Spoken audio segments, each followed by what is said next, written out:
목포의 눈물로 유명한 목포, 거기에 가면은 또 유명한 산이 있는데 유달산, 유명합니다. 유달산 높이가 얼마 높진 않아요. 228m 정도밖에 안 되는데 제가 거기 방문한 김에 한번 거기 유달산 올라가 보자 해서 이제 올라갔습니다. 올라가서 이제 정상에서 이렇게 좀 바라보는데 참 인상적이었었어요. 제가 백두산에도 가보고 한라산에도 가보고 설악산에도 가보고 알프스에도 가보고 저기 럭키산맥도 가봤는데, 그런데 높은 산에 올라가서 바라보는 전망도 좋지만 얼마 안 되는 유달산 산 230m도 안 되는 거기 올라가서 바라보는데 이 기분이 완전히 다르더라고요. 여러분 한번 유달산 한번 보도록 그렇게 하겠습니다. 이게 이제 보면은 이렇게 쭉 섬들이 또 이쪽은 아마 저기 육지 쪽으로 산으로 뻗어진 목포에서 보면 이제 이 동북쪽 이쪽이 될 것 같아요. 그렇지만 하여튼 그 근처에 섬도 이렇게 많습니다. 그 다음에도 보면은 이건 이제 제1봉에서 제2봉을 거쳐가지고 보는 건데 밑에 또 이제 이 섬들과 쭉 산들 이렇게 전개되어 있습니다. 그 다음에는 이건 이제 섬들이 쭉 나와 있잖아요. 이런 섬들을 보니까 그 다음에 또 보십시다. 요게 이제 1등봉이고 여기가 이제 2등봉이에요. 제2봉, 제1봉 이렇게 이제 돼 있고, 여기서 이제 제1봉에서 이제 쭉 내려다 보면은 요 섬이 세 개인데 요게 삼합도라는 섬이에요. 그 다음에 여기 삼합도를 좀 크게 한 섬, 두 섬, 세 섬에서 삼합도를 좀 더 크게 보여드립니다. 저기서 보니까 이 모든 이 섬들이 이런 것들이 굉장히 많은데, 이 말하자면 거의 동쪽으로부터 시작해서 남쪽으로 해서 서북쪽 쪽으로 이렇게 쫙 이게 다 바다가 다 보이지 않습니까? 거기 섬들이 굉장히 많은데 이게 전부 어떤 모습으로 보이는가 하니까 납작 엎드려가지고 고개 숙이고 있는 이런 모습. 기분이 이게 보통 아니더라니까 모든 게 다 이 유달산에서는 납작 엎드려서 고개를 숙이고 있는 듯한 그런 모습으로 이렇게 보이는 거예요. 그래서 여기서 이제 전설이 이제 생깁니다. 전설이 생기는데 이 유달산을 그래서 유달산 말고 영달산이라고 이렇게 이제 다른 이름을 붙여요. 영달산이라는 이름은 영이 오달하는 산이다. 사람들이 다 죽으면은 영이 있는데 영혼이 이제 날라와가지고 여기 와가지고 이제는 심판을 받는다는 게, 명왕한테 이제 심판을 받는데 심판을 받은 이제 제1봉에서 심판을 받는 거예요. 제일 높은 데서. 그래가지고 이제 제2봉으로 이제 심판받은 사람은 영혼은 내려가는 거예요. 내려가가지고 거기서 또 이제 제대로 잘 심판받은 사람은 아까 삼합도 있지 않습니까? 삼합도로 건너가가지고 세 마리의 학을 타고 날아가지고 어디로 가는가 하니까 요거는 낙원으로 들어가는 거예요. 그 다음에는 이제 어디로 가는가 하면 거북섬이라는 데가 있어요. 또 거북섬이라는 게. 이 다른 사람은 거북섬으로 이제 내려가가지고 거기서 거북이 등에 올라타고 어디로 가는가 하면 용왕으로 내려간다. 요건 이제 낙원 가는 것보다 못하죠. 용왕으로. 아마 그 다음에는 이제 명부로 떨어져가지고 거기서 이제 벌 받는 사람들도 있다는 이런 이제 전설이 있습니다. 이걸 보니까 이렇게 얼마 높지 않지만 거기서는 제일 높은 곳에서 내려다보니까 진짜 고개 숙이고 무릎을 꿇는 듯한 이런 모습이니까 이런 이제 심판에 관한 이런 전설이 거기서 나오지 않았겠는가 하는 이런 생각이 들더라고요. 여러분, 이 심판이 없으면 어떻게 될 것 같아요? 이런 심판에 관한 가르침은 사실은 거의 모든 종교에 다 있습니다. 불교는 원래 순수해가지고 그런 것들이 없는데도 이게 다른 쪽에 다 있으니까 거기 또 이제 뭐 연결돼가지고 또 그런 다른 가르침도 이렇게 나오지만 하여튼 간에 이렇게 심판에 관한 가르침은 굉장히 거의 모든 종교에 다 있더라고요. 이 심판이 없으면 어떻게 될까? 이런 가르침이 없으면 세상이 더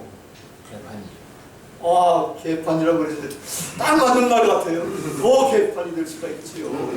여러분, 공부하는 애들이 시험 없으면 어떻게 할 것 같아요? 학생들이 공부 안 하죠. 공부 안 하죠. 그거 누가 공부하겠어요? 근데 시험이 있으니까 공부해가지고 자꾸 저기 실력을 더 쌓아가고 뭐 이렇게 되지 않습니까? 아유, 심판이 있는 거예요. 그 기독교 성경에도 보면은 이 심판에 관한 이야기들이 꽤 많지 않습니까? 그래서 지난 시간에는 제가 신의 심판 1 해가지고 역사 안에서 심판하는 것, 역사 안에서는 개인과 국가까지도 민족까지도 심판을 당한다.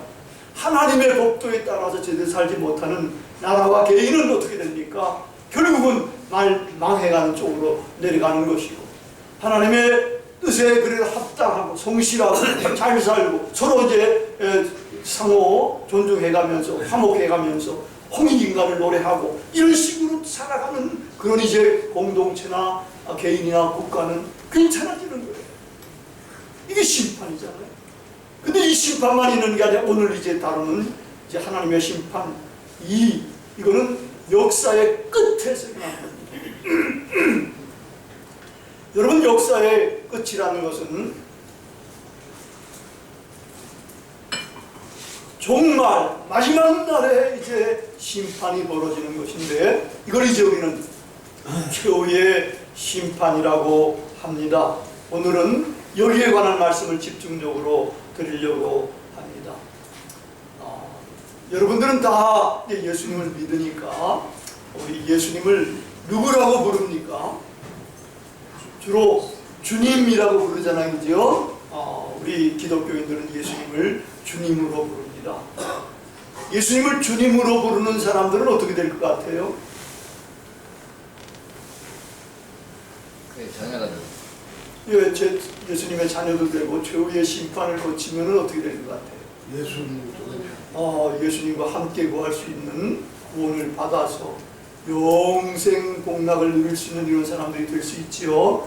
근데 아주 묘한 가르침이 있어요. 예수님께서 가르치는 것이고, 또 이제 사도 바울은 성경에서 조금 이제 다르게 지금 우리가 알고 있는 식으로 가르쳐요. 로마서 10장 13절 14절에 보면 누구든지 주의 이름을 부르는 자는 구원을 받으리로다. 누구든지 주의 이름을 부르는 사람은 구원을 받는다. 그런즉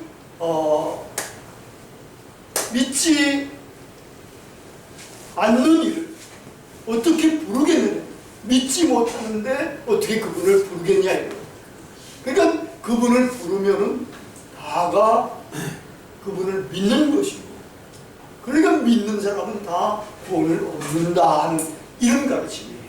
그래서 우리가 믿으면 구원받는다 이런 가르침에 따라서 주님을 믿고 살잖아요. 근데도 현실은 이상해요.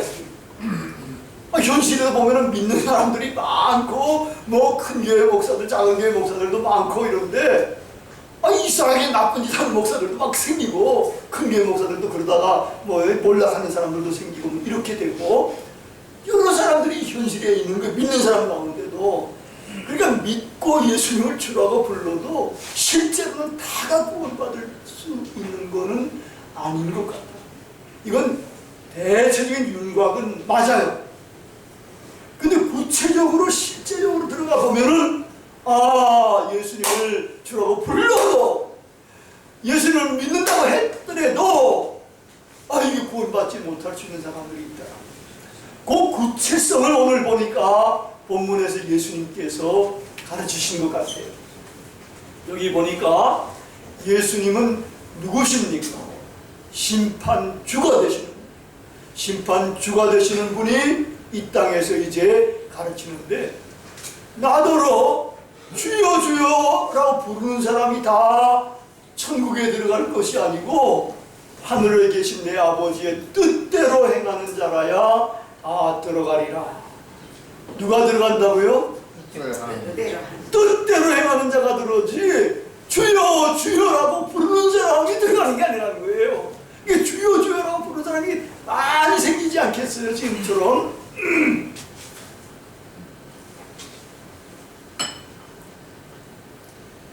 근데 그런 사람들이 다 들어가는 것이 아니고 하나님의 뜻대로 행하는 사람이 들어간다.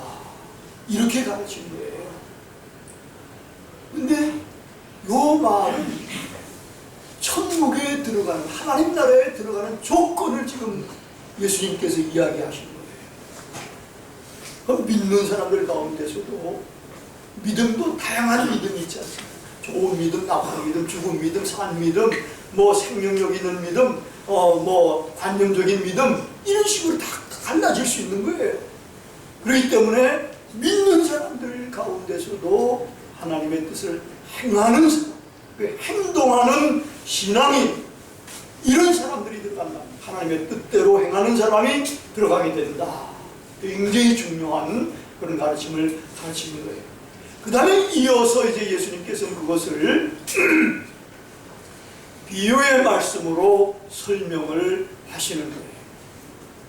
그래서 나이가 자꾸 들다 보니까 목소리가 좀 가는 것 같으네요. 그런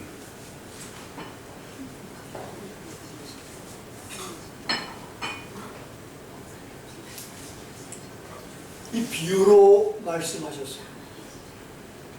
그날에 많은 사람들이 예수님 앞에 와가지고 나더러 주여 주여 라고 이제 부르게 된다는 거예요. 이 그날은 어느 날인가 하면 이건 종말의 날, 죄의 심판의 날이 됩니다. 이 날에 많은 사람들이 예수님 앞에 나와가지고 이제는 항변을 하는 겁니다. 여러분, 요거는 이게 1심도 아니에요. 2심도 아니고 3심, 마지막 최후의 심판이 되는 겁니다. 최후의 심판에 대해서 그냥 거기서 안 되면 끝장나는 거예요. 그러니까 많은 사람들이 거기서 이제 예수님에게 항변을 하는 겁니다. 주여 주여, 우리가 주의 이름으로 선지자 노릇하고 주의 이름으로 귀신을 쫓아내고 주의 이름으로 기적을 행하지 아니하였나이까, 권능을 행하지 아니하였나이까, 이런 식으로 항변을 하는 거예요. 이미 이 항변을 하는 사람들의 입장은 어떤 것 같아요? 이미 심판대 앞에서 자기 자신의 운명이 어떻게 될 것인가를 대충 아는 거 아니겠어요? 아니까 잘못하면 여기서 나는 이제 완전히 지옥으로 떨어져 간다, 생명을 못 얻는다, 이렇게 되니까 여기서 이제 항변을 그렇게 하는 거예요. 항변하는데 거짓으로 항변하겠습니까?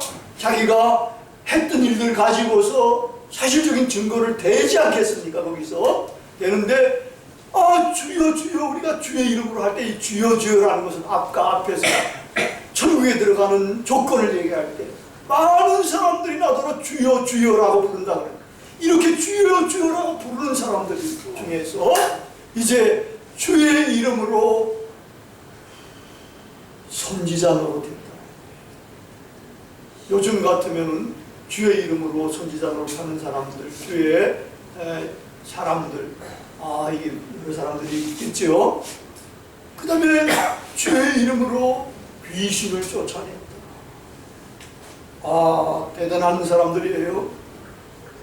여러분, 이런 사람들 어떻게 생각됩니까? 주의 이름으로 선지자 노릇하고 주의 이름으로 귀신 쫓아내고 주의 이름으로 병자들을 고치는 이런 권능들도 행한 이런 사람들 보면은 여러분들은 어떻게 생각할 것 같습니까? 우리 한국에도 그런 큰 교회들이 막 생겨가지고 세계에서 최고 큰 교회들만 만든 사람들도 있고 뭐 이러지 않습니까? 그런 사람들은 진짜 우와, 예수님이 버금가는 굉장한 주의 종이다 말이야, 하나님의 사람이다 말이야, 다 이렇게 생각할 거 아니겠어요? 그렇죠? 그런데 예수님의 평가는 다릅니다. 우리 사람들의 평가하고는 다른 거예요. 사람들 어디에 수만 명, 수십만 명씩 따라가기도 하고 뭐 이럴 수도 있어요. 근데 예수님의 최후의 심판의 평가는 그들에 대해서 딱 두 마디로 판결을 내립니다. 나는 너희를 도무지 모른다. 불법을 행하는 자들아, 내게서 떠나가라. 딱 두 가지로 이렇게 판결을 내립니다. 여기서 도무지 알지 못한다, 도무지 모른다 하는 요 안다라는 말은 아주 독특한 말. 우리가 지금 안다 그럴 때는 우리는 머리로만 아는 걸 말하잖아요, 그죠? 아니에요. 요거는 머리로만 아는 게 아니라 우리가 몸으로 삶을 통해서 그걸 알게 되는 걸 말하는 거예요. 인간적인 친밀한 교제가 이루어지는 가운데서 알게 되는 그런 거예요. 남자와 여자가 약혼해서도 아직은 제대로 아는 것 아니에요. 결혼해가지고 같이 살고 이럴 때에야 비로소 제대로 알게 된다는 그런 알을 여기서도 이야기하는 거예요. 그 예수님과 이 신자와의 관계는 이 주의 사람, 자기 이름으로, 예수님의 이름으로 그렇게 활동했던 사람과의 관계가 전혀 인격적인 관계가 이루어지지 않은 관계라. 그건 예수님이 판단하신다. 아, 대단한 거예요. 나는 너희를 도무지 모른다. 이 표현은 이제 추방시키겠다는 거나 마찬가지예요. 모르니까. 인격적인 관계를 못 맺었으니까. 믿는다고 하고 부른다고 하고 예수님의 이름으로 지멋대로 했지 예수님과 정말 아름다운 인격적인 관계를 맺지 못했다라고. 여러분, 예수님 지금 보이지 않지요? 예수님 영으로 살아고 하시잖아요. 안 보이는. 그럼 이 예수님은 여러분 어떻게 인격적으로 교제를 하고 인격적으로 섬길 수 있겠습니까? 예수님이 분명히 가르쳤는데 그것은 내가 같이 하고 있는 불우하고 가난하고 영락하고 병든 여러분의 이웃을 섬기고 도울 때에 비로소 그것이 나를 섬기고 도울 것이 되는 거다. 그게 바로 거기서도 최후의 심판의 기준이 되는 겁니다. 이런 삶을 살아야 된다는 거예요. 그 다음에 이 추방의 말투가 이젠 예수님 입에서 그대로 떨어지는 거예요. 구체적으로 불법을 행하는 자들에게서 떠나가라. 최후의 심판자가 이렇게 선언하고 외친 건 대단하지 않겠어요? 여러분, 예수님을 떠나가게 됩니다. 예수님을 떠나가는 건 뭐겠어요? 지옥. 딱 맞췄네. 지옥으로 떨어지는 거예요. 구원받지 못하는 하나는 못 들어가는 거예요. 예수님과 함께하는 건 지옥도 천국이나 마찬가지라 그러잖아요. 누구는 그만큼 예수님과 함께하는 게 우리에게 구원이고 축복이고 은혜고 그게 행복이에요. 예수님에게 떠나가면 완전히 어두운 세계로 들어가는 것이고 지옥으로 떨어지는 것이고 구원 못 받는 것이고 멸망당하는 것이 이렇게 되는 겁니다. 여기서 아주 중요한 것은 심판자가 심판 때에 갖는 척도 기준은 우리가 신앙생활하면서 영적인 은사를 가지고 사역을 행하는 것이 아니라 하나님의 뜻을 행했는가가 그 문제가 된다는 겁니다. 우리 신앙인들이 관념론적으로만 가만히 있는 게 아니라 삶으로 이제는 일어나서 행동하는 신앙을 해야, 그래야 우리가 살아갈 수가 있게 되고 구원을 얻을 수가 있게 된다는 거예요.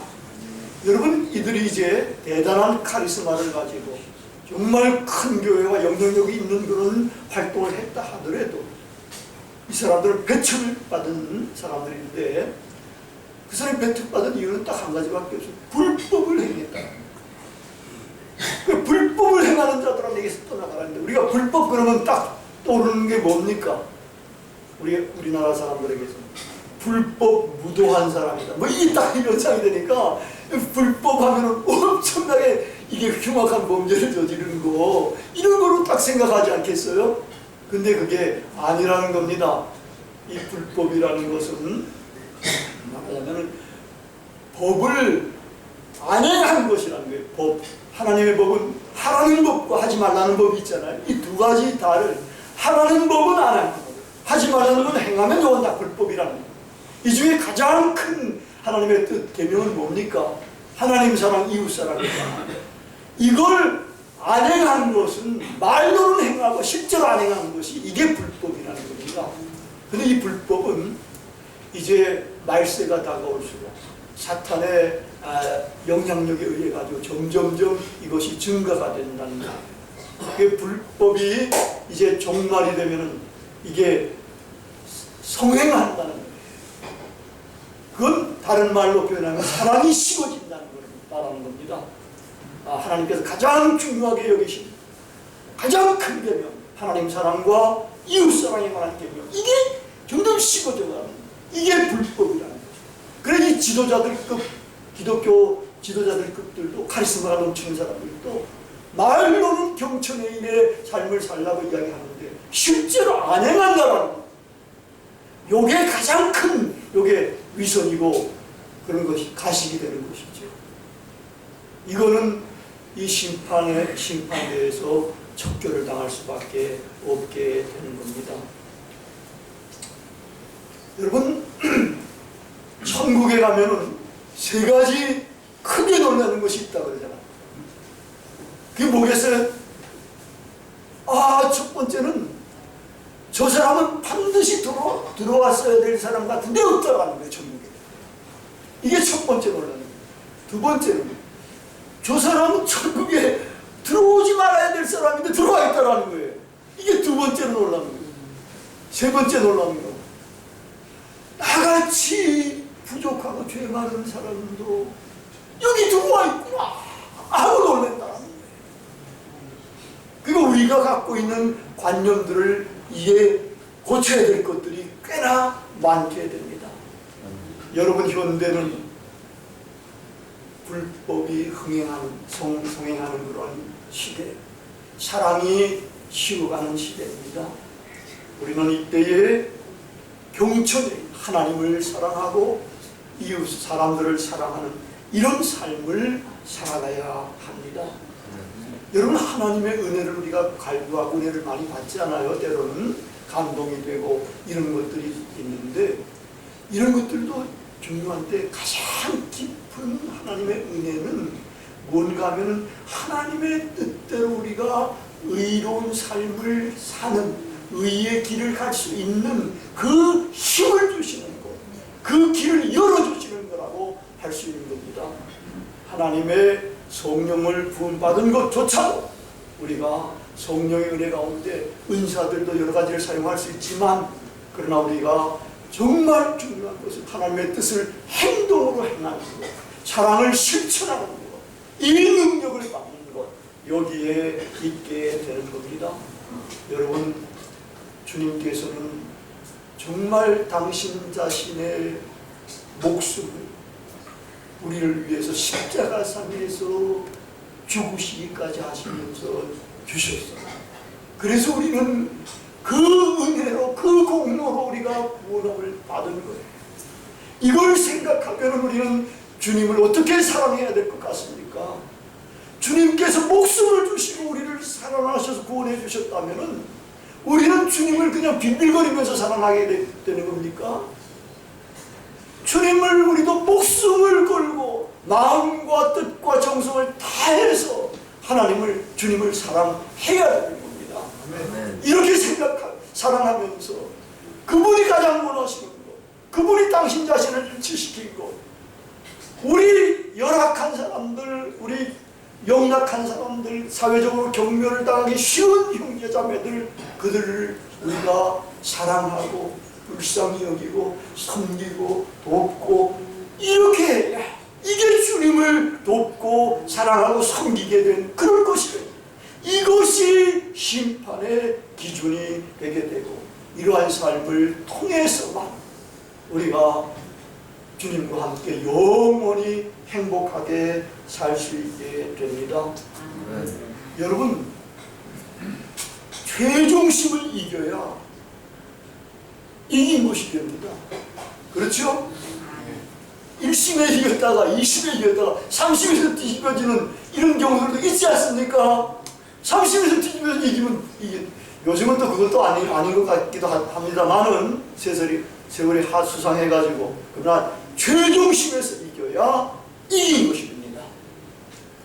우리 길봇교회의 우리 형제자매들은 최후의 심판에서 이 최종심을 이겨서 정말 최후의 승리를 하는 여러분들이 되시기를 바랍니다. 그렇게 되면은 여러분들은 정말 야 내가 세상에서는 많이 실패하고 졌고 뭐 이랬지만 이제는 최후로 승리를 했구나. 가장 기쁘고 가장 즐겁고 가장 행복하게 주님과 함께 영원히 사실 수가 있게 되는 겁니다. 그러한 복을 다 받으시는 우리 길봇교회의 성도님들이 되시기를 바랍니다. 기도하시겠습니다. 사랑